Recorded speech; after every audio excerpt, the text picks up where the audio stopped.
So before we continue, I'll just change the source of my sound because sometimes the microphone will get, I'll just change and then.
So I hope I'm okay, cool. By now I'm audible, I hope. So yeah, I'll just share my Yes, screen. sir.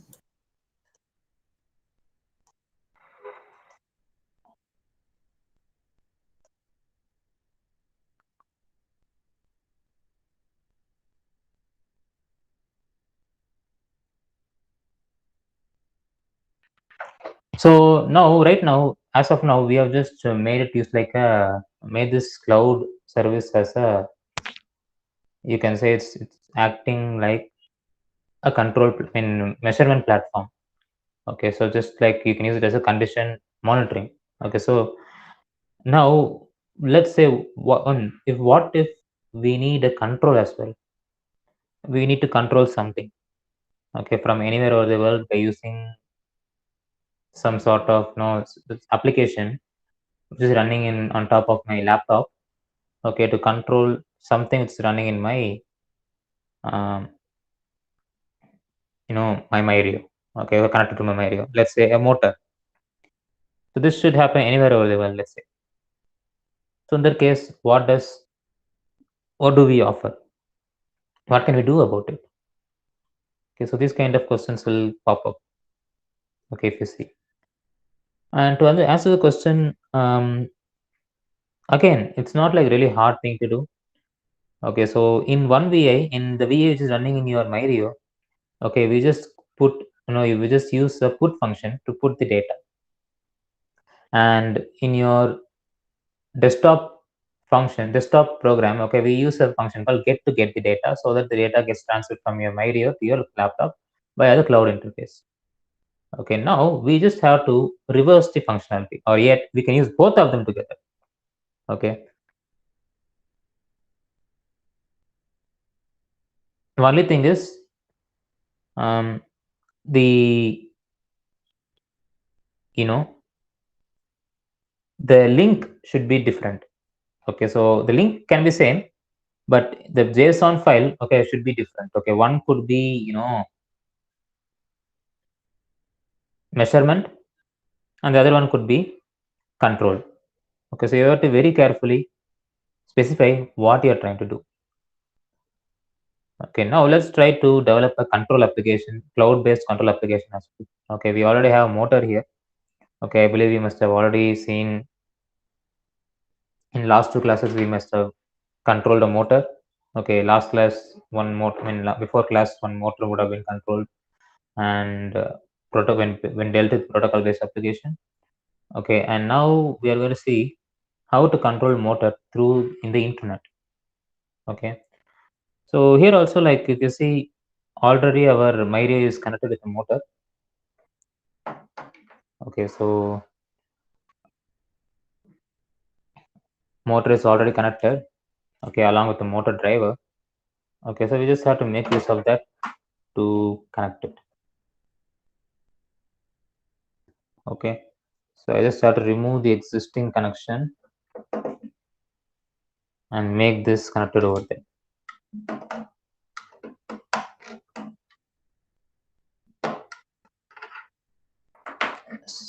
So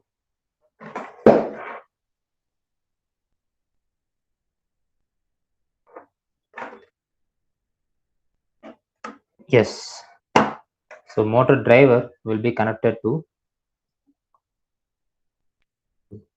the Myrio. Okay, and yes, and the motor will be connected to motor driver. And Myrio is capable of supplying power supply, but this is because we are using a 5-volt motor. We are using a small motor driver. Okay, but generally we have to make use of generally we have to make use of a separate power supply. Okay, ground alone it needs to be connected to the motor driver. Okay, so power supply should be taken from somewhere else. Okay, let's say you're trying to control 12-volt motor. Two things should be considered. Okay, one is your 12-volt power supply and ground.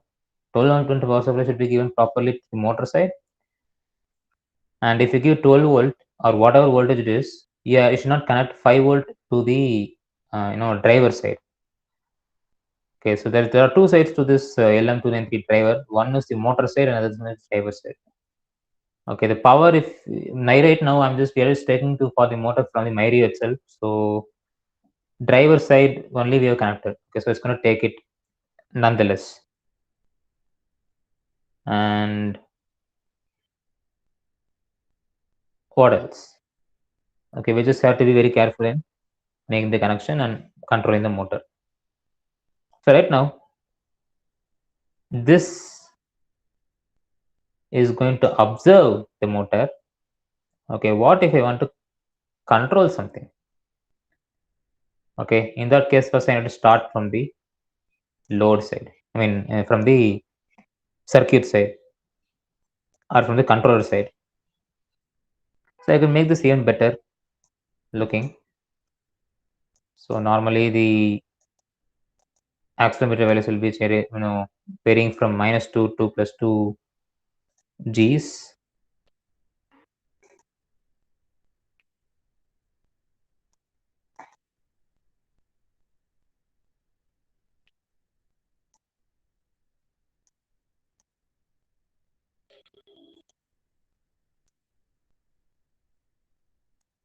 -2 to +2 like this. And Boolean indicator reader, thermometer value, which normally comes good.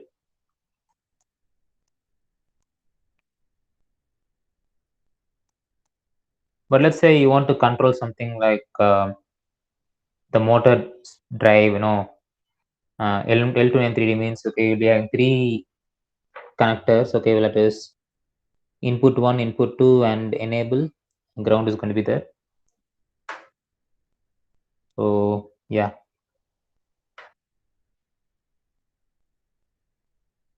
So, basically, we need to check where these things are connected. Okay, B2 is connected to some wire. Okay, B1 is connected to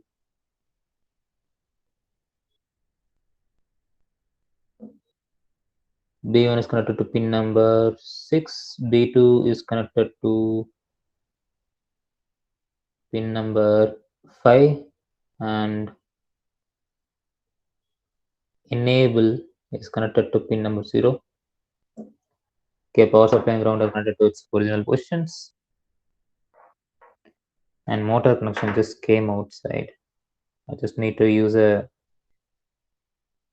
of course. So most people will be like, what am I talking about? Basically, I'm making the connection here. So since you've already seen how to connect the motor, I really don't think it's better for us to look using the camera. If it was something new, probably I could show. Okay, I'm not sure how much times you might have seen the connection.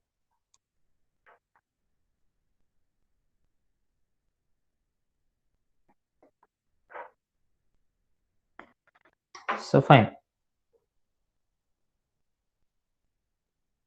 Now here I need to, in this case, I'm just reading the data by using this function called label. I mean, get function, get HTTP data. Now I just need to remove this two wires, and immediately after reading, I can send some data by using this function called as data communication protocols, HTTP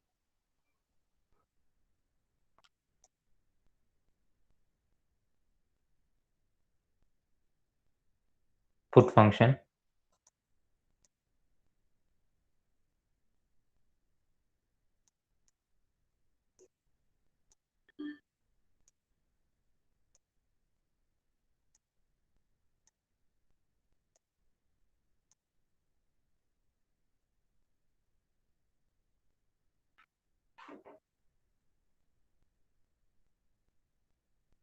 Okay, and here also it is specify the URL.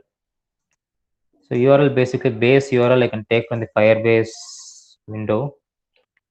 Okay, I close the Firebase so I can again open it.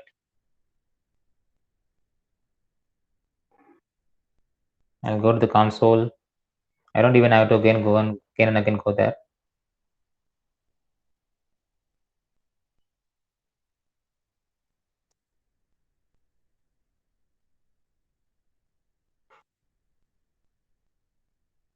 So I'll just continue with the previous project.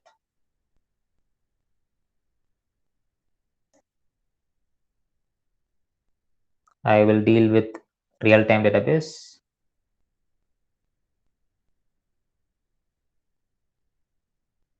I'll get the link and I'll give the URL.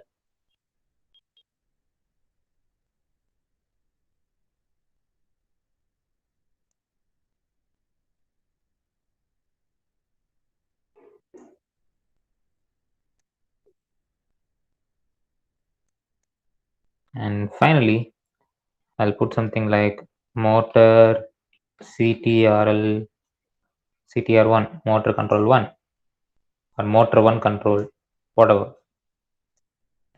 So basically this means this is also scalable. You can have hundreds of RIOs and use this one link for control of all the 100 plants. But if 100 are there, depending upon that, your data size is also going to decrease. Surely, 10 GB will be over by the end of the 2 to 3 days.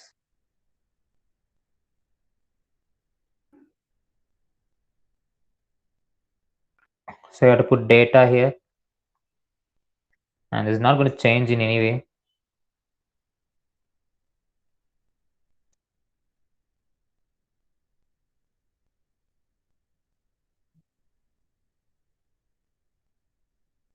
Okay.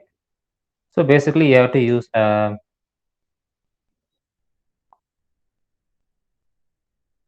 mean, first you need to create a user interface. For that, you will have a master controller.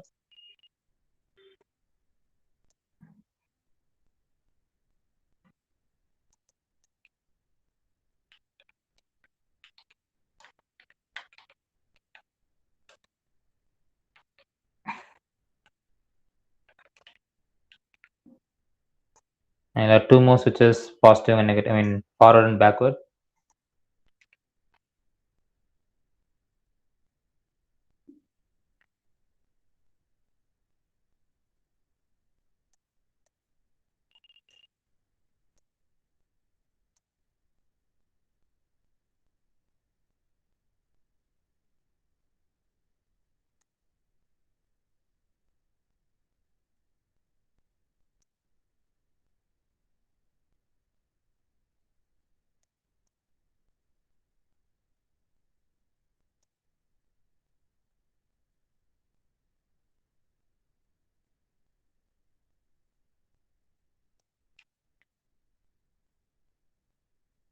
forward, backward. So this data, we are going to send it inside the driver, inside the HTTP protocol, okay, through the controller. So again, we need to go through all those things, like we need to convert into cluster.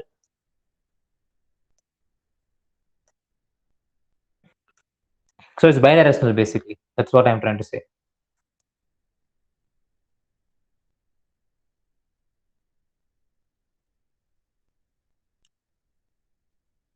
So here we need to have a cluster. To create a cluster, first you need to have a reference.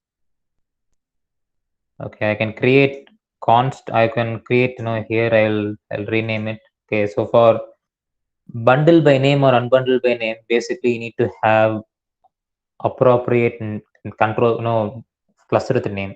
So this is to initialize the cluster. Okay, so I'll maybe just create CTRL.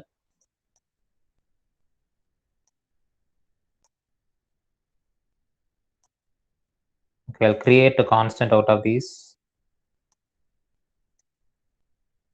So creating a constant means it will create a constant with this name, same name. See?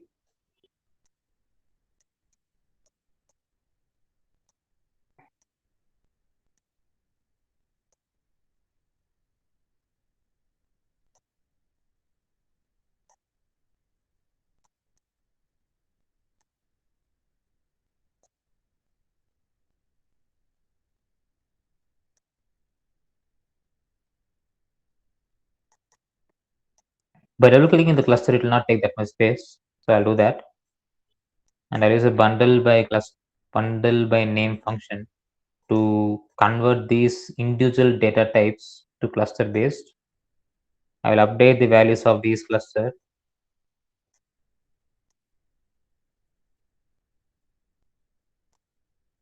To be fine, no, to be frank, this controls will take too much space. So you can right click on them and you can just make view as icon so that it will not take that much space.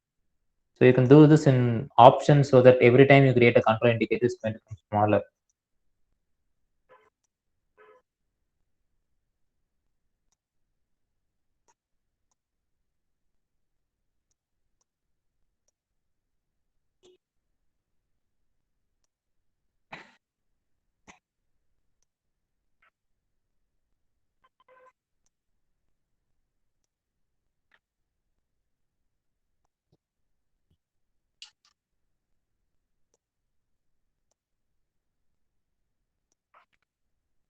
Okay, we have to use the JSON function.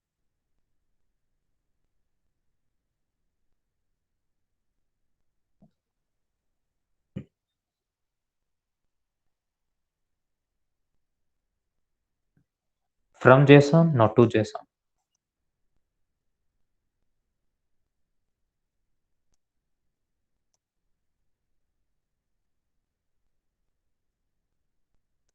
Save it.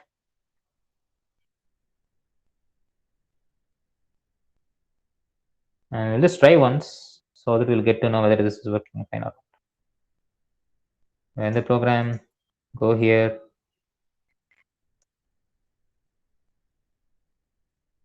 And check what's happening in the Firebase console.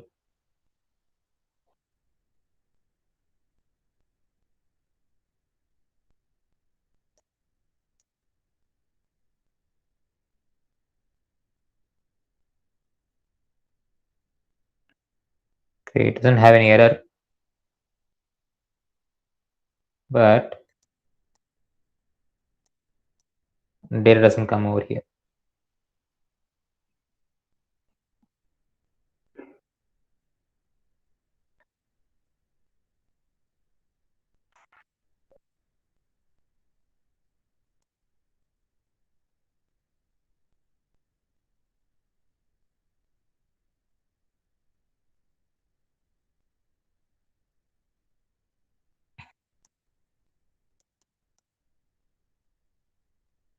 So I'll stop this program and check where the error is.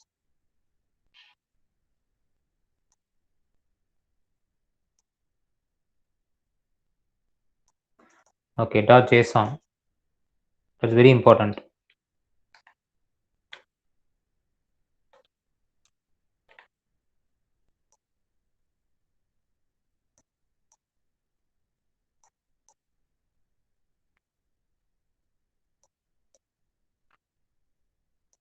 And now you see it's all false.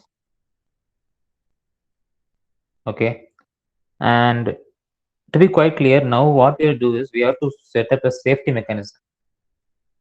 Okay, after I stop this code, okay, to stop immediately, that's number one thing. Okay, and after I stop this code, it should not immediately close the window. We need to basically use this function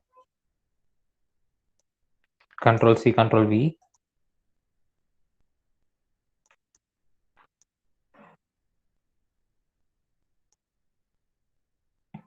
Okay, because after we don't know how we will stop this program. Okay, let's say if we switch this on and stop this program, okay, the motor will be still rotating, still running. So as a safety mechanism, what you have to do is you have to switch off the motor in the server side, and it doesn't guarantee that the motor will be switched off.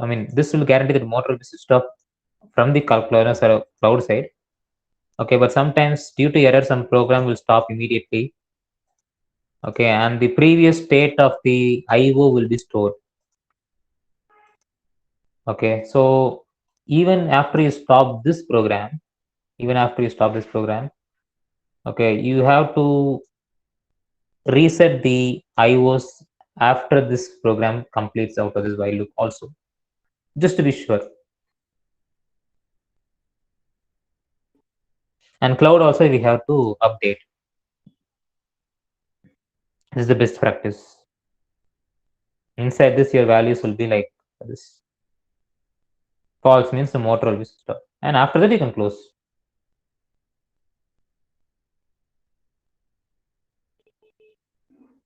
Of course, this user interface is not really, amusing. Okay, but basically you can create whatever you feel like doing. Okay, so LabVIEW GUIs, if you go to Google and type, you can customize it to any way you want. Okay, you can make it according to your own needs. Okay, and as scientific as possible. And depending on the project, okay, you can customize it. So from simple like this, okay, to more complex, a little bit more, looking good stuff and more professional. Okay, if you just and for if you're a electrical engineer, okay, so you can make it. It's just like configurable oscilloscope you can make. So that's the advantage of virtual instrumentation. Okay, appearance. You can use a normal instruments, but you can modify its features by making use of software.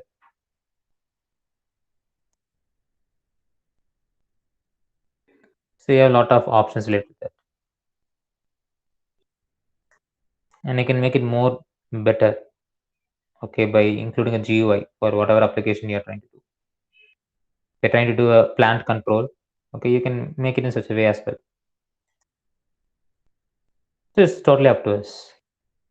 Okay, lab GUIs are more used because in order to create the GUI, you don't need to learn any UI development best practices, because LabVIEW itself, whenever you start programming itself, you can create your GUI. So it's just like creating a SCADA, SCADA.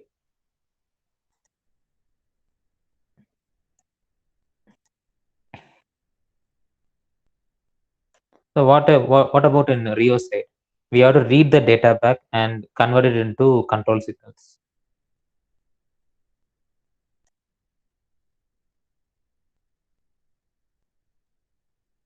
So that happens after this. So I'll just move this part to the left, right.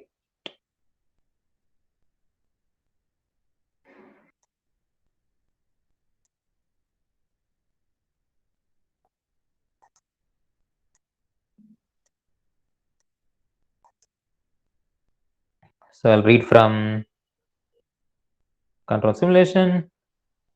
Sorry, not okay. Data communication protocols, HTTP,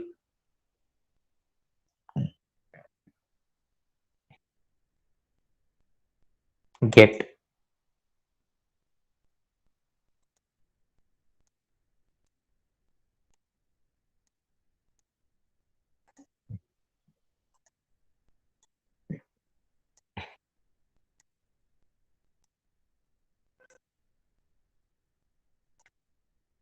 And error handling I haven't done, but it's best practice to do error handling by removing this wire in front between. You have OR gate where this loop should stop either if someone has pressed the stop button, or quite simply someone has caused an error. Not someone, some software element, the maybe our configuration or the way we programmed it caused an error. Or errors need not be only software based. Okay, it could be hardware based, mostly hardware based, because let's say you don't have the hardware itself. Okay, you're trying to run a program without hardware, it's ultimately going to throw an error.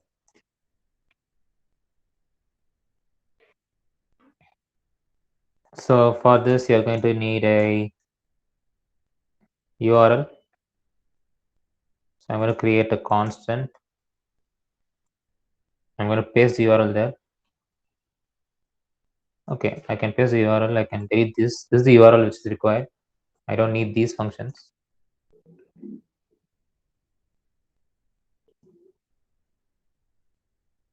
This is the URL. So I just need to read it from here.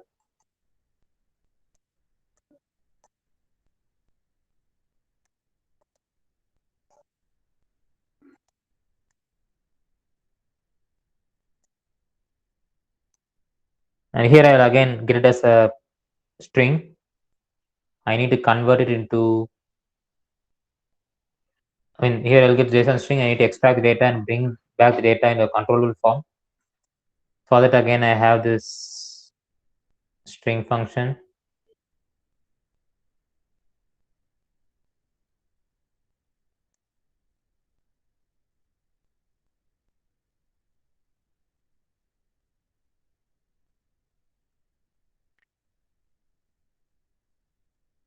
So I'll take this as a reference.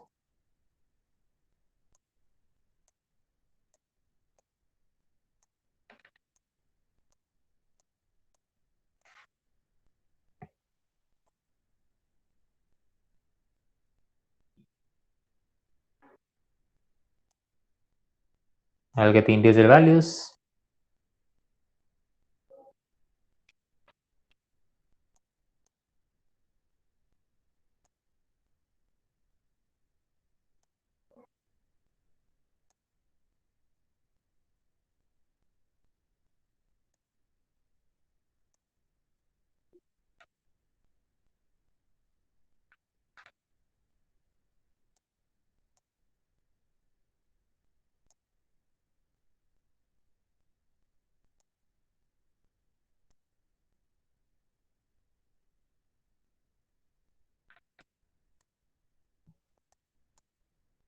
Yeah, you can also change the way the while loop works. Basically, you can see two conditions based on the loops can stop either if it can stop and stop if true, or that the symbol will be like this.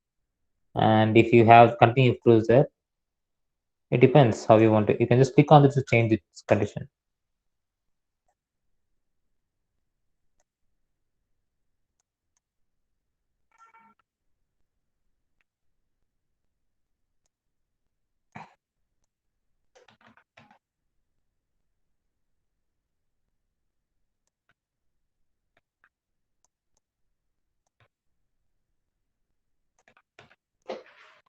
That's it. So when error is received, this will throw an error. This will stop. Now, here we have to connect our digital source from IRIO. Yeah, you might ask why not PWM, but right now we can do that. Okay, but again, I have to change some wires, so I would prefer not to.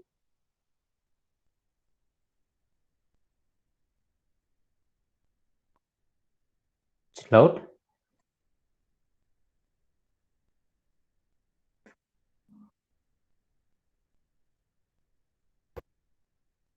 So here I have to select the appropriate. It was pin number 0. Pin number 0 is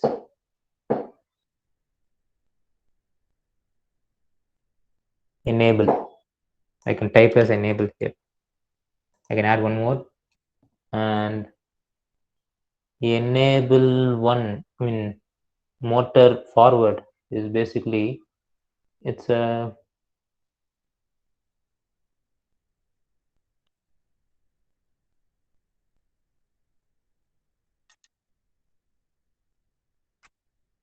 pin number 5, I believe.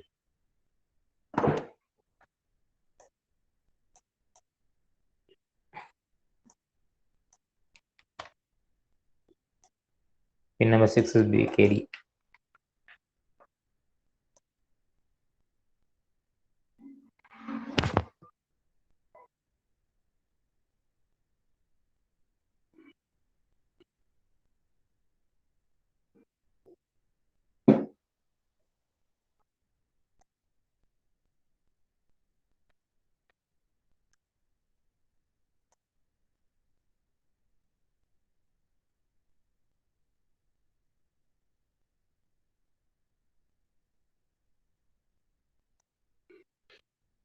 And let's say this program stops due to error.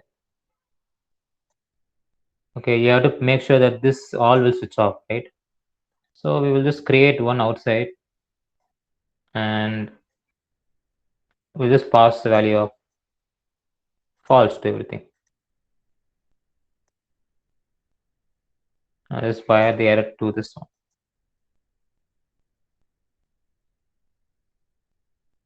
Just to make sure.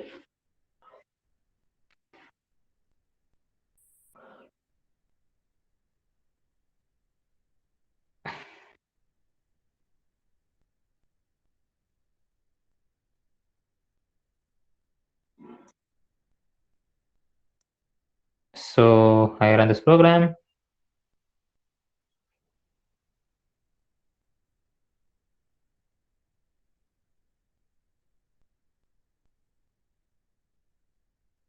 And probably this will throw an error because I still haven't switched on my Wi-Fi, I mean my hotspot, and my MyRadio is not connected to internet. So I believe this should be not running. I mean, this will stop running. Basically because it has an error. If it's an RT, okay, error will not be shown. The only way I can do this is I can force error to come up by creating an indicator.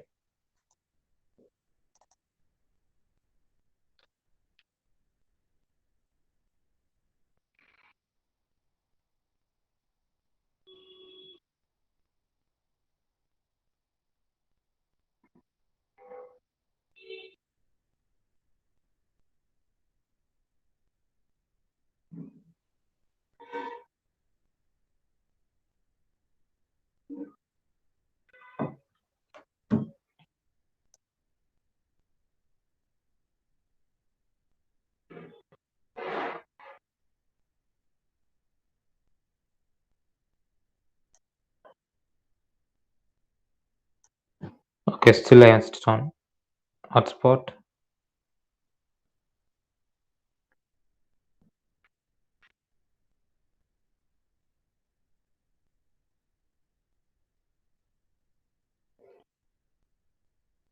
And now it works.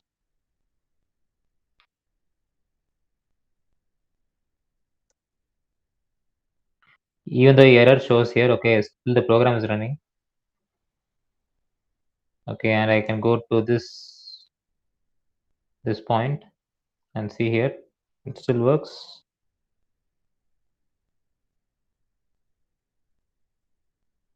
Temperature is showing 370, but I think as a matter of fact, it's a wire has come off. It doesn't matter.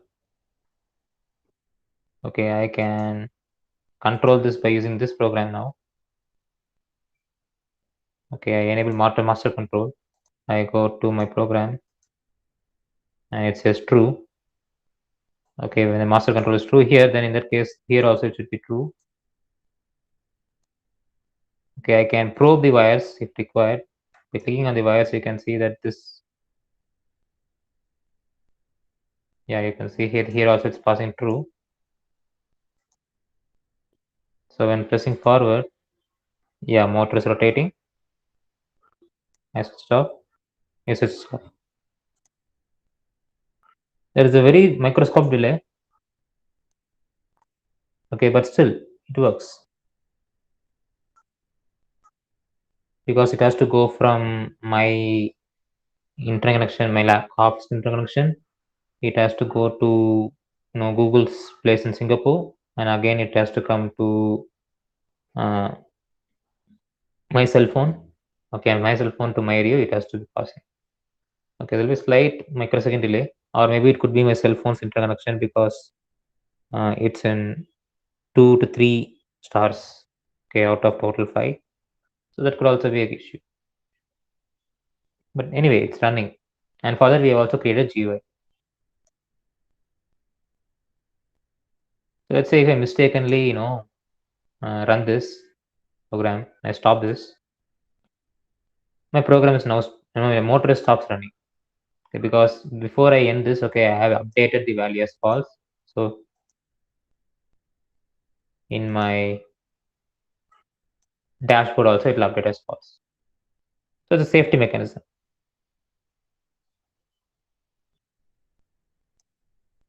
And let's say even if I run this program now, okay, the motor is running, but let's say due to some problem, like this cloud value, okay, suddenly due to some error, this program stops. Still, my motor will, stop because here I have made sure that I have updated this value.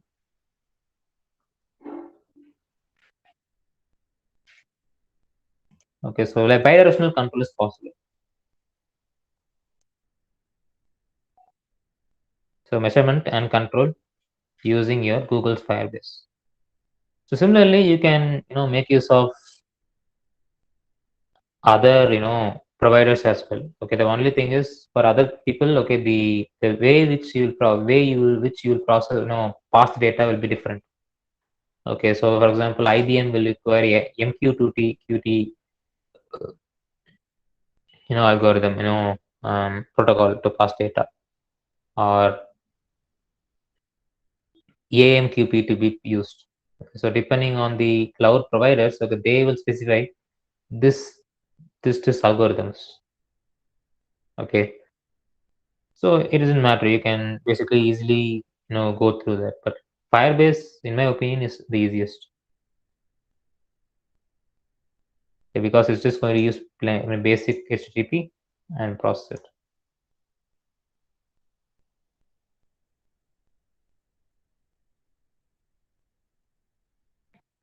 So that's about it for the cloud-based communication.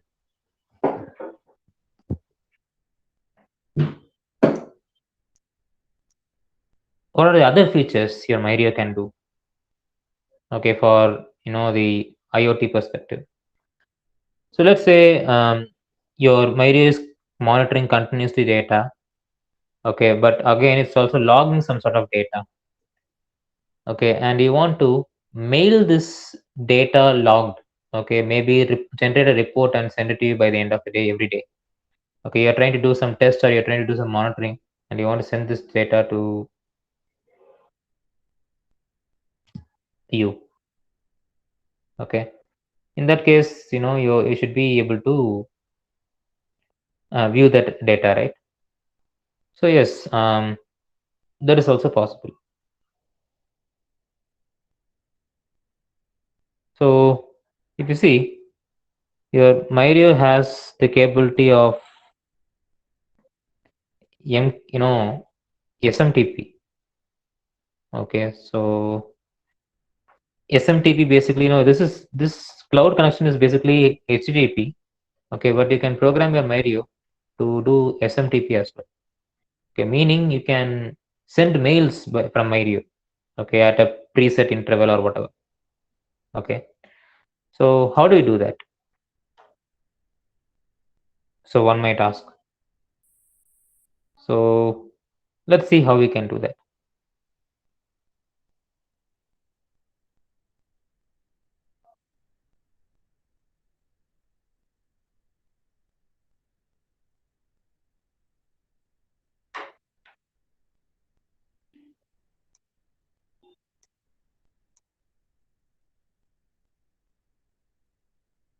So this is the cloud VI, okay, inside, which is running inside your Myrio, I believe. No, this is running in my self computer. So I'll close this and I'll open this.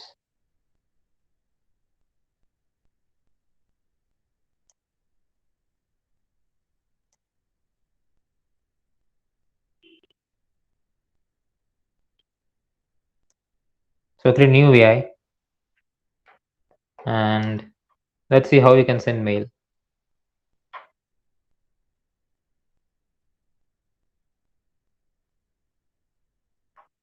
So just like HTTP client functions where you can connect to HTTP server and publish data, okay, your NI products, NI comes with other protocols as well. So if you see your data communication protocols, you have something called as SMTP. If you want to pass data from your Myrio to, let's say, mail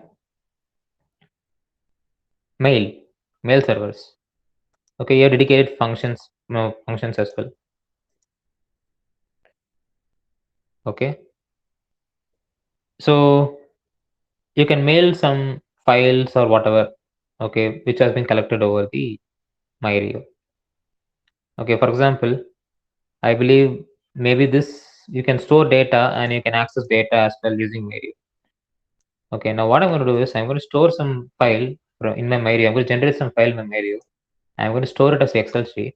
Then I'm going to mail it to myself. Okay, first I need to have some file, right? Okay, so I'm going to create that file. Ideally, you can use IOs to acquire temperature data. Let's say you're acquiring temperature data and you're logging the data. Okay, so that also you can do. You can log temperature data 10 times, then push it into the a text file or whatever. Okay, and you can mail it to someone. So let's see how it works.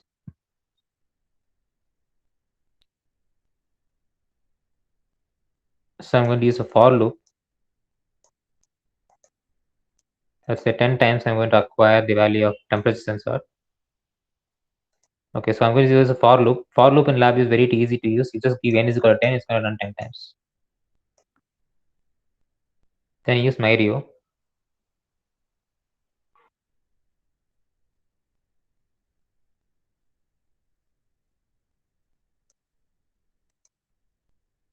So we all know temperature data, sensor data is basically,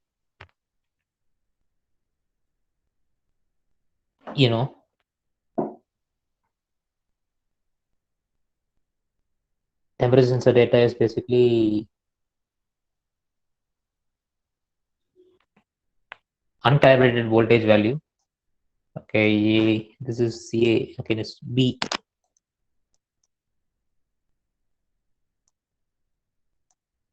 Okay, it's uncalibrated value, so I have to calibrate it.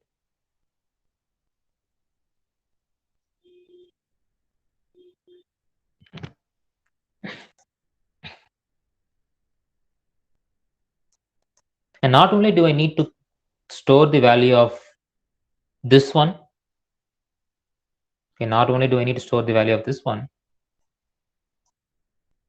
okay, maybe I need to store the value of time as well. So there's a function called get date and time in string. I'll make use of it. So I'll get date string and time string, which I need to store in my file. But the problem here is this is string and this is number. Okay, I cannot log the data directly. Okay, so I'm going to store all three of this in my, Excel sheet. So I'll store everything as a string. So I have string functions called as number to, you know, fractional string, where I can convert this value to number and do it. A string, number based string and do it. But before that, I have to calibrate this value. I will use a multiplication function. Basically, what happens here is we are telling the for loop to run 10 times, and inside it, we are placing a get data from the analog input value we are giving. We are also getting the time at which it is acquired, and we're going to store all these things. The problem is this is a different data type, this is string data type. You cannot store all of them in the same function. You have to improvise slightly. So first calibrate the data,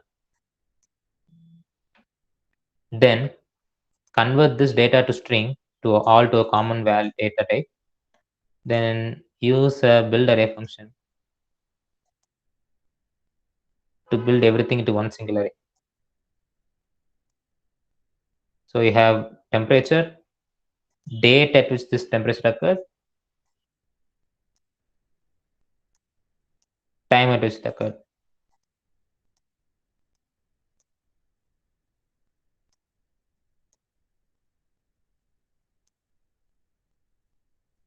If you run this program, it's going to ask you to save.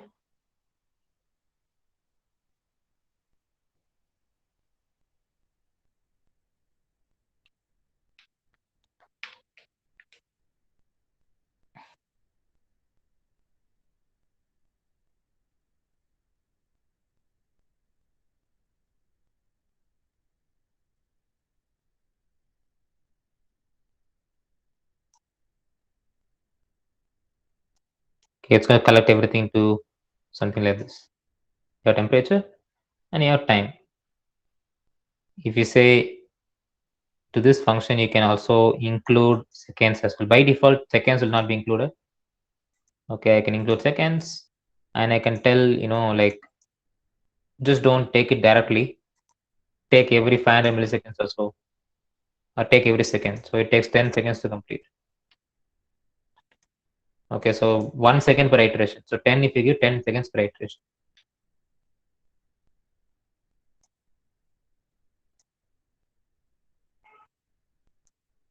So after this, you need to log this into a file.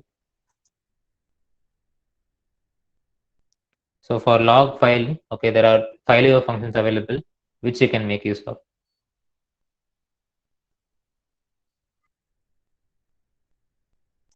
So there is a function called as write delimited spreadsheet, which people can make use of. To this function, you just need to write this 2D array data. This is 2D array. Okay, if you see this is a 2D array, you can write it inside. To this, you need to give an appropriate,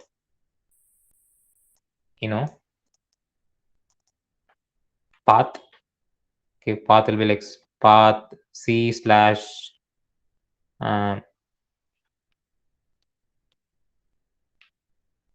data log dot xls.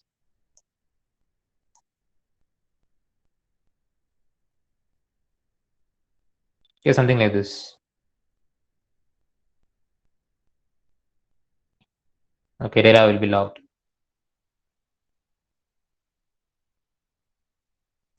Okay, you can run this program once.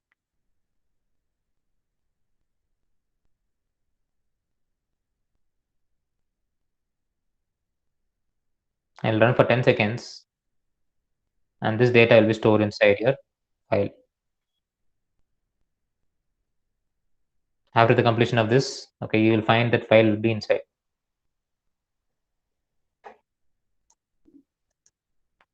To confirm that, I just need to log into my, my MyRio, which I can just log in using the IP address and just type it.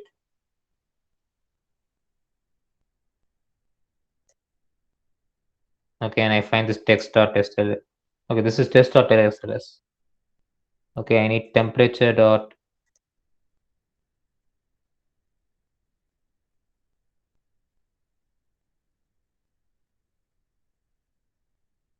Okay, data log.sls is here. I can open Notepad and see it's here.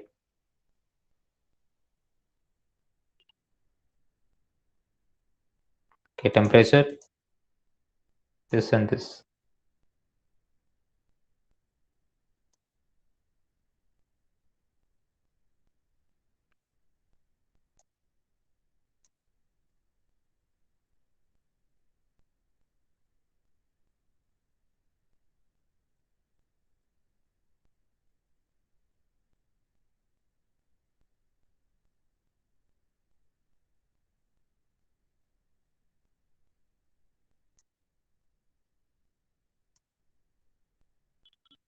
By default, this should come down. Okay, but I'm not sure this will work properly in another lab, any other laptop.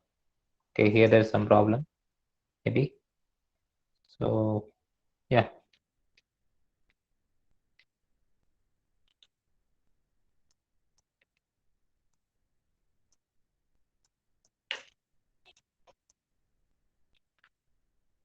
Okay, it will be logged like this.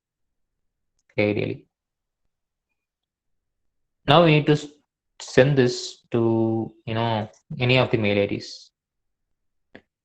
For that, there is a functions available. Okay, SMTP mail functions, which you can make use of.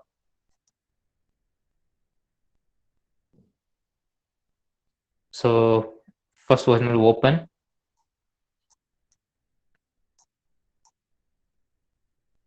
So to which first you need the server address. Okay, I'm going to use my Google mail ID. Okay, so for Google mail ID, there is a server address like smtp.gmail.com colon, we have to put the port number. Okay, basically port number is, you can just Google what is the best, the best port number for this. Okay, three options will be there: 25, 587, some other thing will be there. Okay, 587 is, basically better for this. So here we have to keep true if you're going to use 587.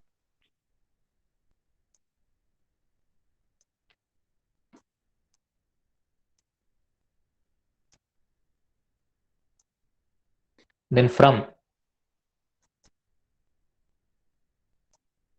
So I'm just going to give you the mail ID. So I'm going to use our company's mail ID.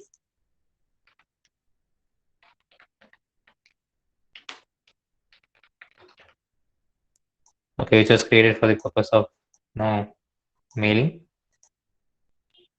And that's going to be the mail address also. Then password. Password also I have to give. Okay, but for password, if you're going to do this on your own, no one is going to see your code. It's fine. You can just give it as a constant. But if you're going to give it as a constant, you have something called password display. You can right click on the string and make it as a password display so that no one will see the password.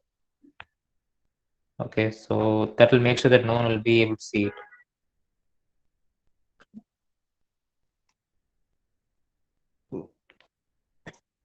So I'll just type the password.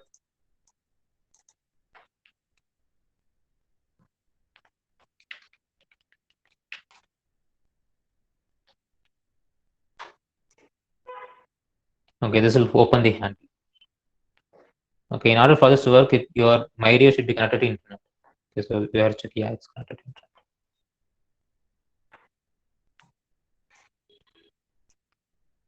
Okay, next is going to be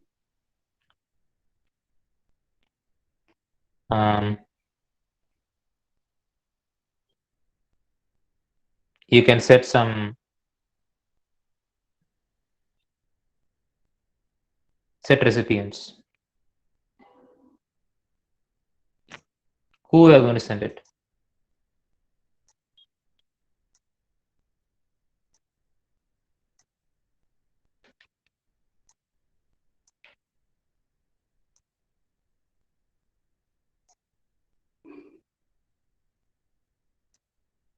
So it's in the form of array of string. So I'll just bring it here.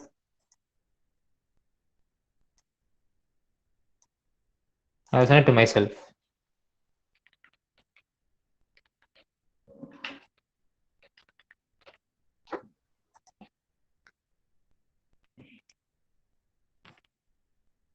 And next is going to be set message.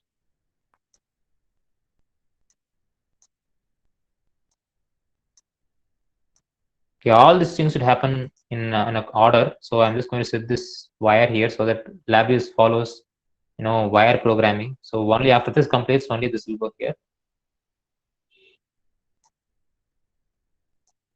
Okay, I can set subject.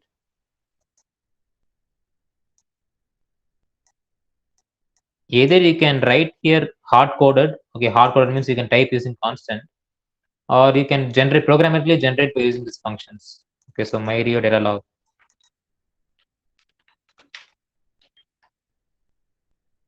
Okay, along with that, you can maybe add like today's date. Okay, using this function, you can concatenate it.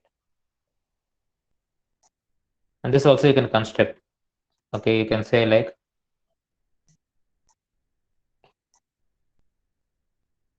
Mary is trying to talk to you. Okay, dear sir,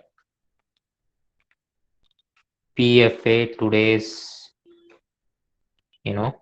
logs I have measured. Thanks.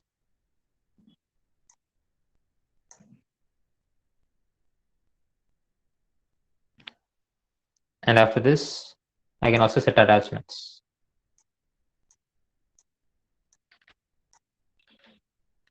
Attachments is basically this wire, this path. And attachments meaning multiple attachments. And this is the array of values. So I'm going to give only one, but what I'm going to do is I'm going to change it as an array and give, because this accepts only array of values. The reason is maybe you make send hundreds of files. So instead of accepting one value, they have made it like that. You want to give multiple. If you want, you can give multiple, or else if you want to one also, you have to convert it into array and give it.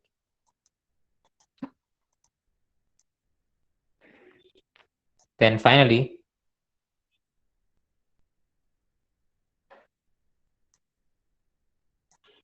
send the mail.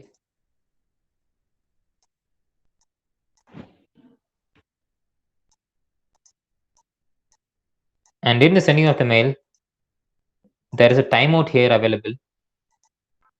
We don't know how fast your internet is, how long it will take. Okay, by default, it will have 10 minutes, 10 seconds of timeout. Even at fastest internet connection, okay, I have 150 Mbps. Okay, this takes more than 10 seconds sometimes.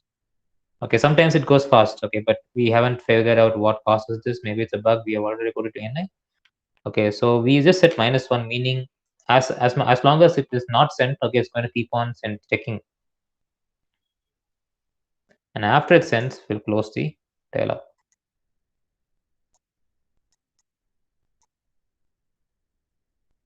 So there are functions here available to send mails.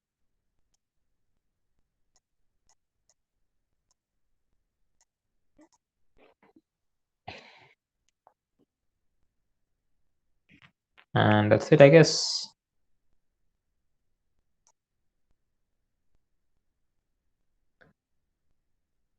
So I'll save this. We'll check if this goes through.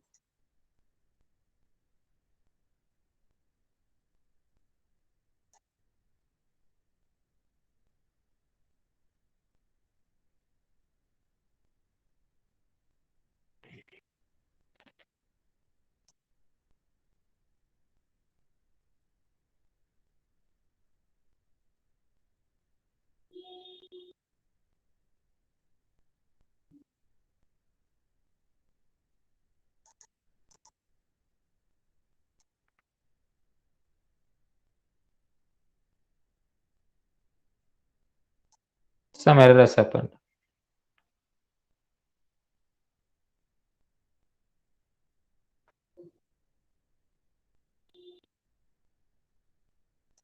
So sometimes we need to check where the error has occurred. I'll anyway set this as 25. Maybe it's due to RT's incapability of sending mails. Okay, I mean sending mails to secure port. So we'll try a non-secure port of 25 and check it out.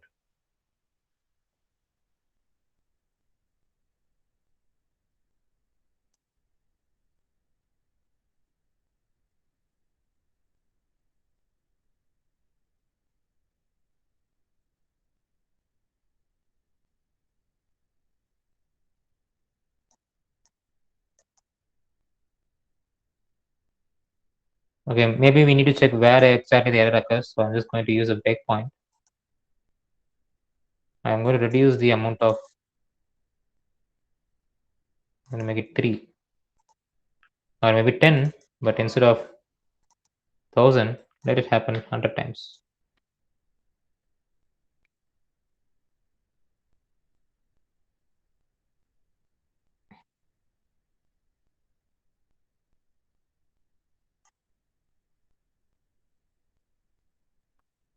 So I'm going to go one by one.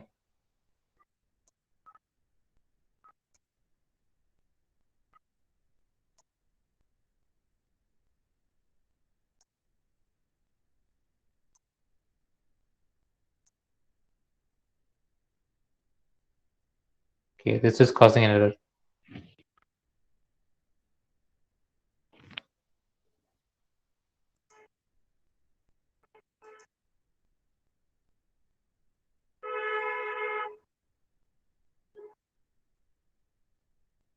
Mail ID is proper.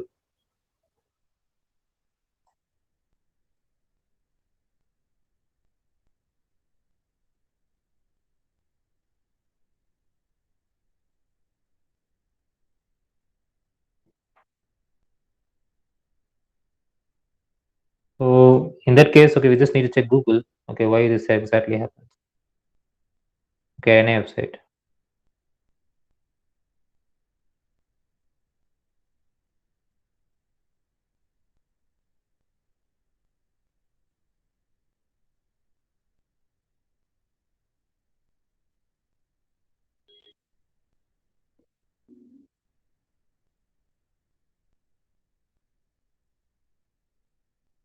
So what they say is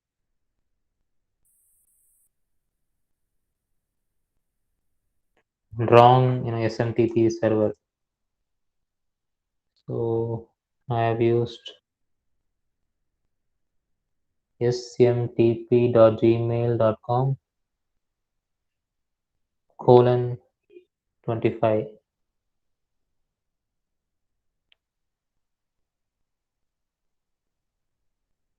Our port number 25 is being blocked by the PC.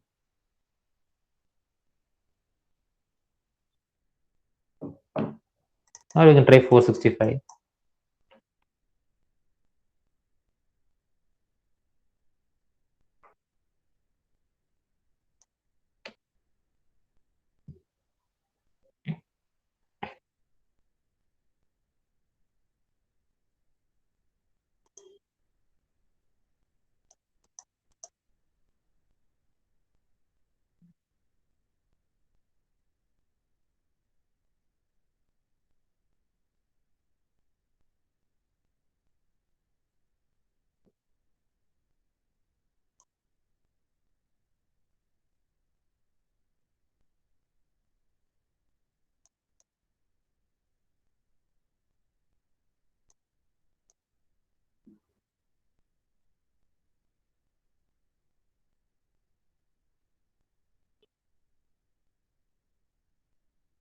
Okay, I think now it will go through.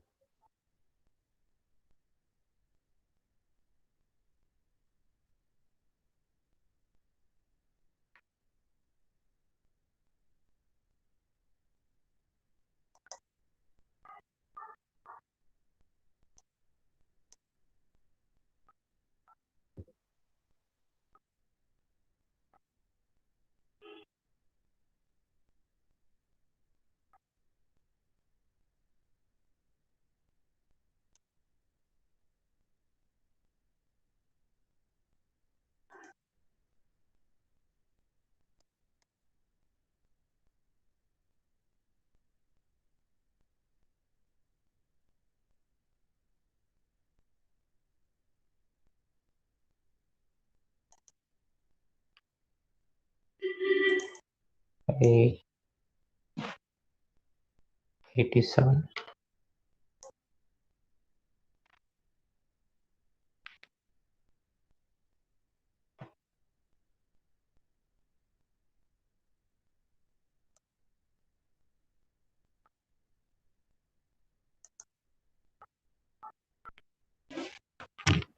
Okay, normally this should go. Okay, but I'm not sure what is the problem. Okay, maybe if I run this in PC, okay, this problem should not be there. Okay, but if I run this in PC, then the IOs will not be there. Okay, and again I have to change the location. But anyway, let us try it out. Okay, main application engines, and I'll browse browser path.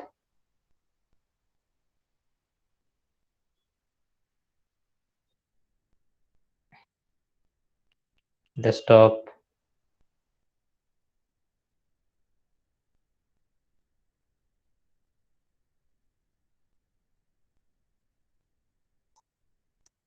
Test.slx.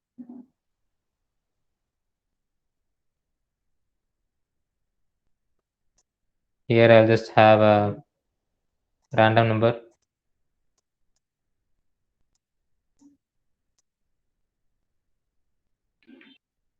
Enter this program.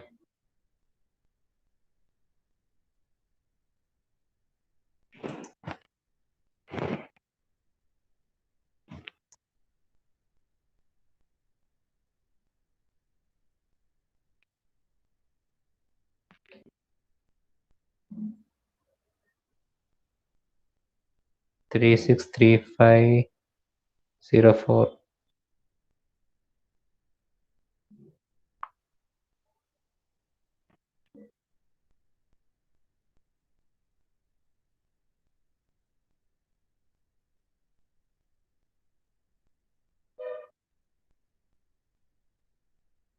Okay, in this case, this is getting blocked by my Google. Google is blocking my data sending.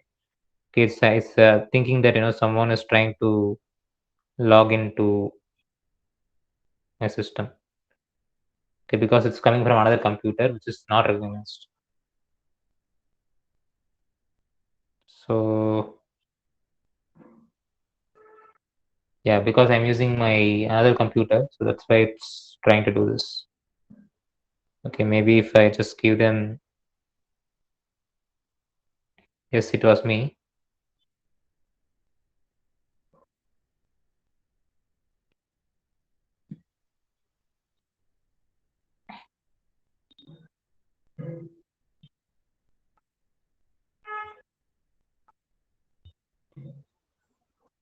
I'll just try to give the,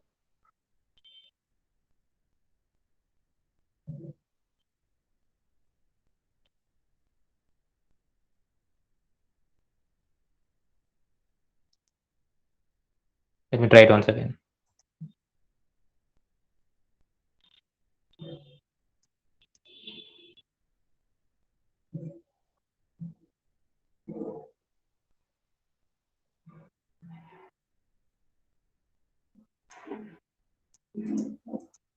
So you need to configure your mail to accept this, less secure apps.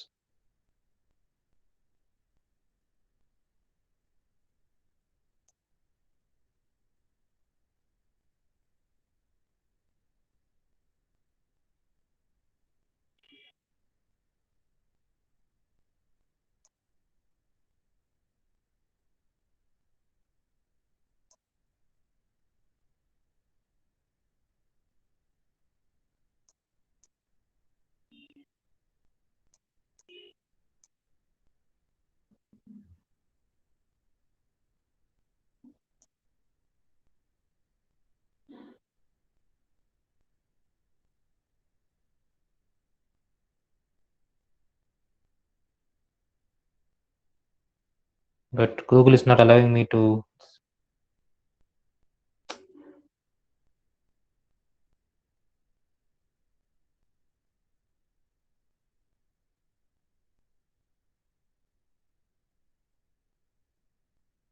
Okay.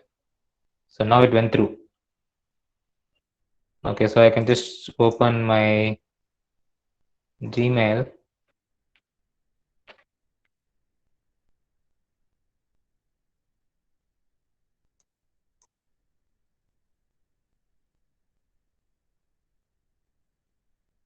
Okay, so this is the mail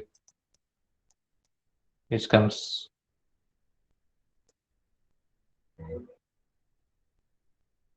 So you can see here, okay, PF day today's logs I have measured. Okay, this was sent from my computer actually. Okay, because Mario has some other problem. Okay, basically I think it will work if I try to run it again. Okay, but let's not waste time in that because we still have something more to look at.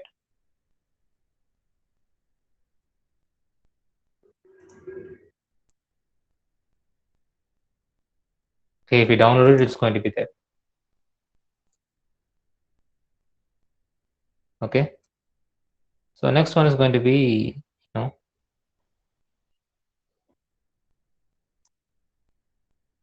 this is how we send mails using LabVIEW. Okay, basically. So we have some functions available for it. The only thing we have to do is you have to configure your Gmail app to allow less secure apps. You can Google it, and there are several videos on how to do this. Okay, basically, LabVIEW is not encrypted in a way that your Google accepts. Okay, so normally, in order to have an accepted encrypted mail sending for SMTP, you need to use a TLS accepted encryption. For that, we have to use some more functions. Okay, you have to use API keys and all. Okay, so right now we have to allow less secure so that function programs like LabVIEW, Python can send mails.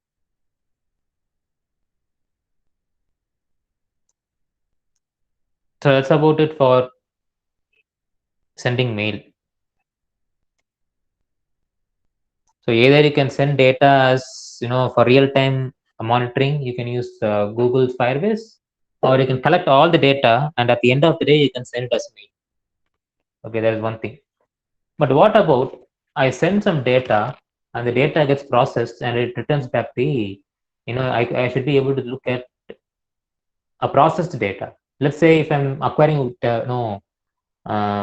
waveform, okay, like waveform of vibration, and that waveform of vibration needs to be processed at cloud, okay, and give me the what is the order of vibration, okay, order of harmonics of vibration, okay, such type of processing. So for that reason only we need to use active cloud. Okay, active cloud means it's like a service, okay, which can be used by other people to do something meaningful out of it. Okay, like for example, the dollar value, stock market values, okay, $1,000, they're like cloud-based services only. Okay, cloud normally means it is normalized, like people assume that it's only used for storage. Okay, not really, you can use it for processing as well. So again, just like passive cloud, active cloud also has options. Like you can create your own, you know, IP, public IP. Okay, and give assign it to some a website provider like GoDaddy or someone, so that people can enter the website and they can just see your service. Okay, front end you can create, back end you can use it to process it and get it on rental basis from provider. And there are web services like LabVIEW RESTful is available. Using this, you can create your own supply stuff. Again, LabVIEW has web services. Okay, it's like you create a web page. Okay, and when you give some input and press enter, okay, the HTTP request will go to this web service, and this will basically call LabVIEW VI. Okay, with some processing here, and LabVIEW execute. It will give the output again to your web service, and from the web service, you will get the web-based data, which you can view the output. Okay, so how do I do this in LabVIEW? So basically, LabVIEW has some, stuff available for it.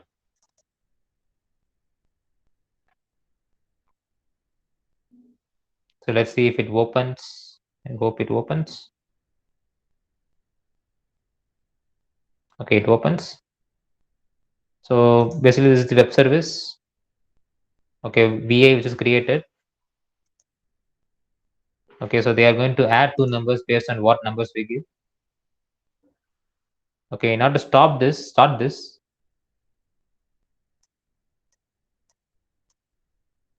Okay, there will be a,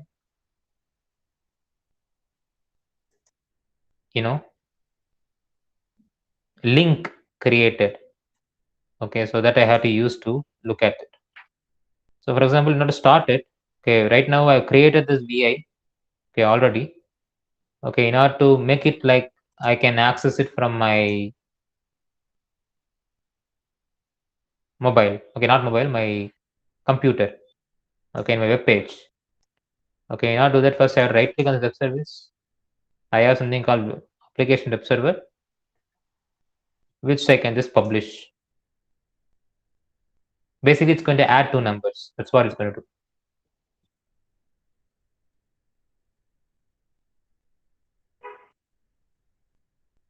It's going to take some time.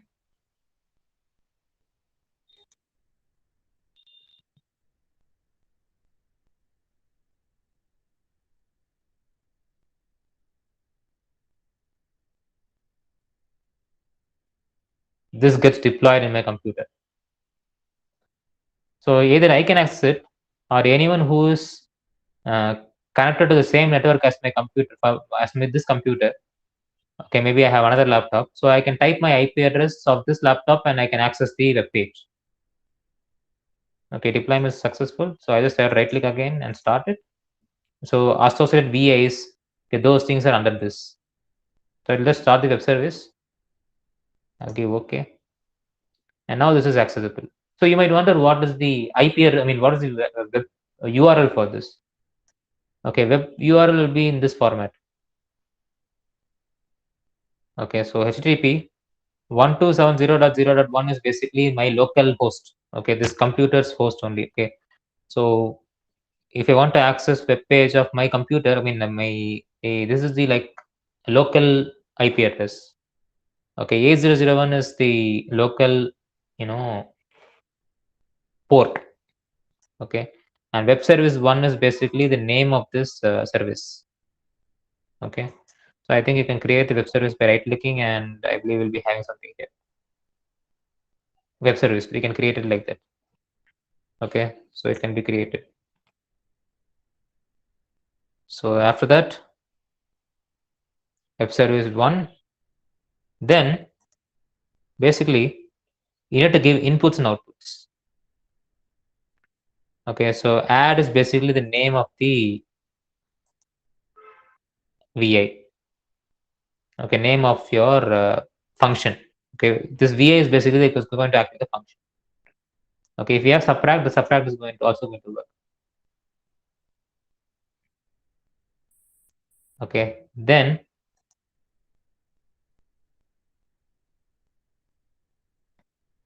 you have to specify inputs in the URL itself. Okay, B is equal to 4.5, A is equal to 3.5. So I'm just going to copy this and go to my website. Web browser, and just paste it. And now if you see, this is the response which I get. Okay, output is name is C, value is 8. How it got weight? Because I have given value B is equal to 4.5 and A is equal to 3.5. If I give here like 1000 and here if I give 2000, this data will go to my web service and web service will give it to my LabVIEW, and LabVIEW will get this data, add the number because that's what we have done inside, and it will just give me the value of output. So where does this happen, you might ask? So this is there, right? So I can just open this VI, and if you see the block diagram, this is what happens instead. So it's not like you have to do the same thing here. Okay, you can modify it to do something else, whatever you wish to do. Okay, it's totally up to you.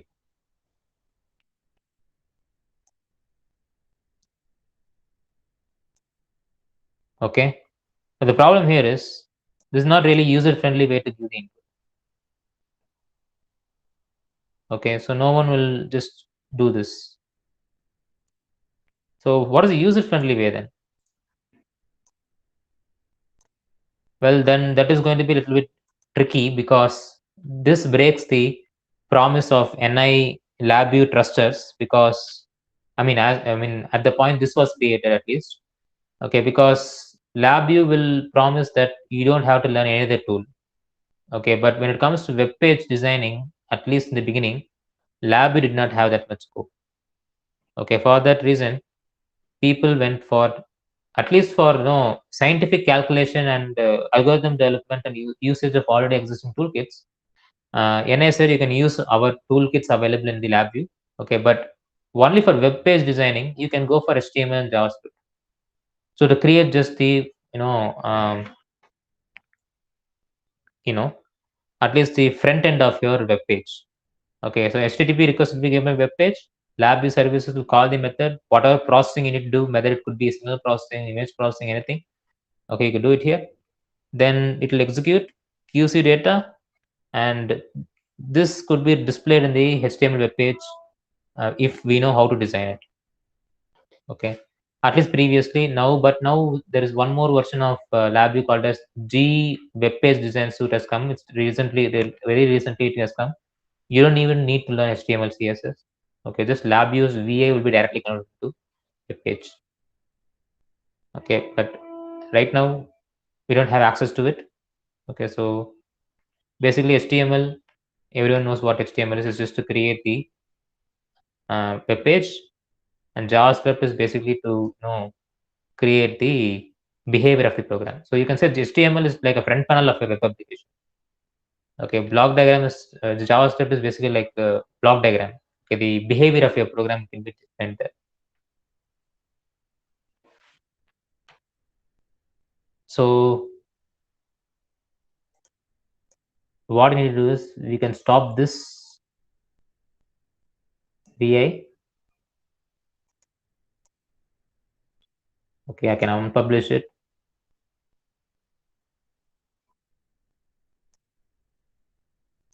And now I can open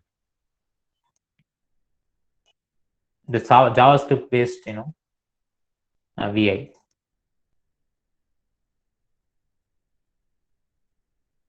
At least previously, it was a very difficult task of us entering in the web URL.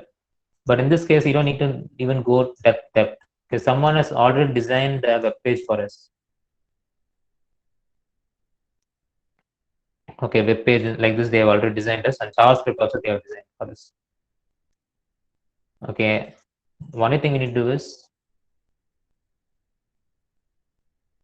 just publish the web page.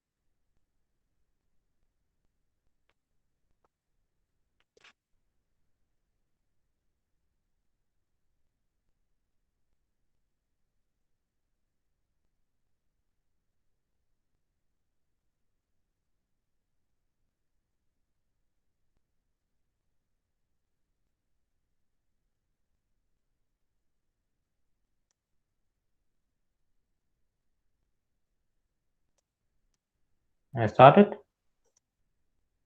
and once it starts, for this also there is a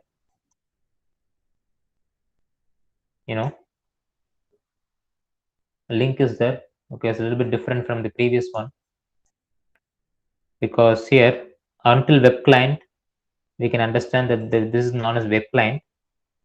Okay, but the web page is no more the this one. This is not the web page. This is a method. Now the web page will be home.html.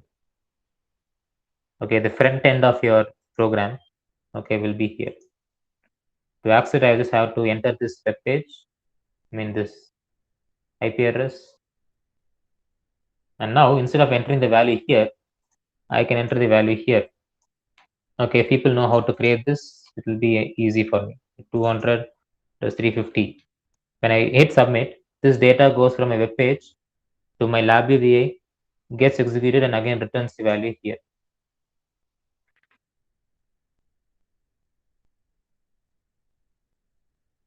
Okay. So that was previously. Okay, now we got something called LabVIEW NXG web module, where we can create even just drag and drop, it's going to be created.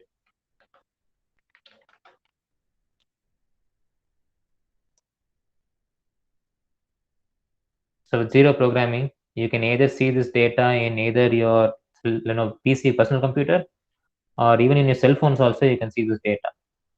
Okay, you just have to have the link, okay, publish it, and you can see it everywhere.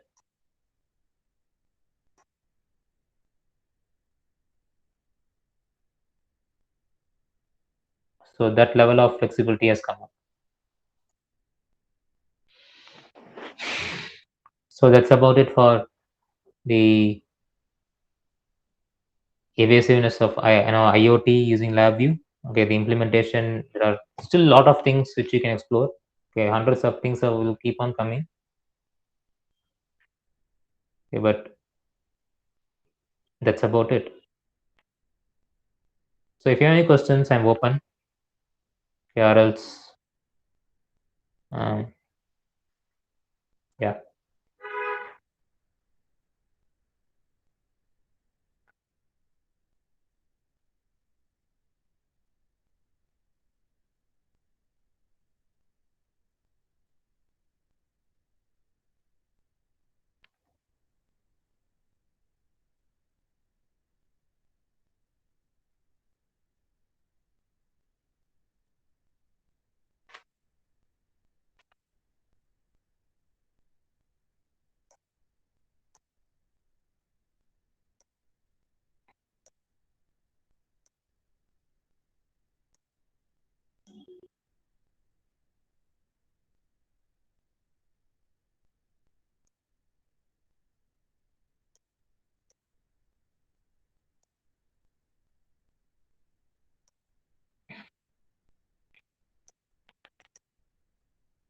Let me know if you have any queries.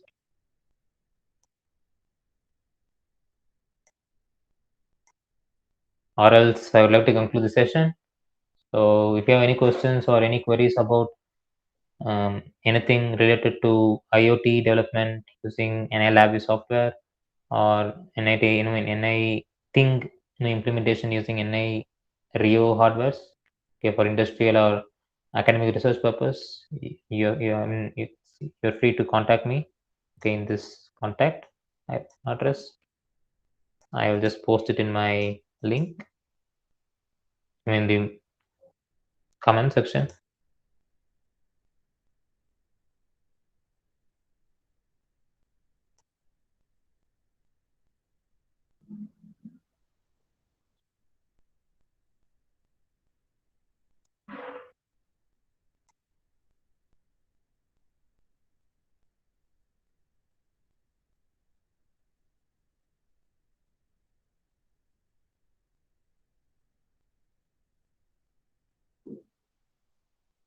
So if no questions, then I would like to conclude. Okay, thank you very much for giving me this opportunity. So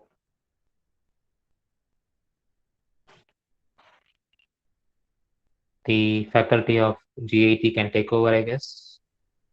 I'll Yes, sir. just I thank Rajkumar sir and all the resource persons from VI Solutions um, on behalf of Department of Electronics and Communication Engineering KLS GIT, and I also thank all the participants who have attended this 5-day FDP, AICTE sponsored 5-day FDP on the LabVIEW and graphical programming. I hope they have got you know, good knowledge about the graphical programming and the NI technologies. And I thank all the everyone.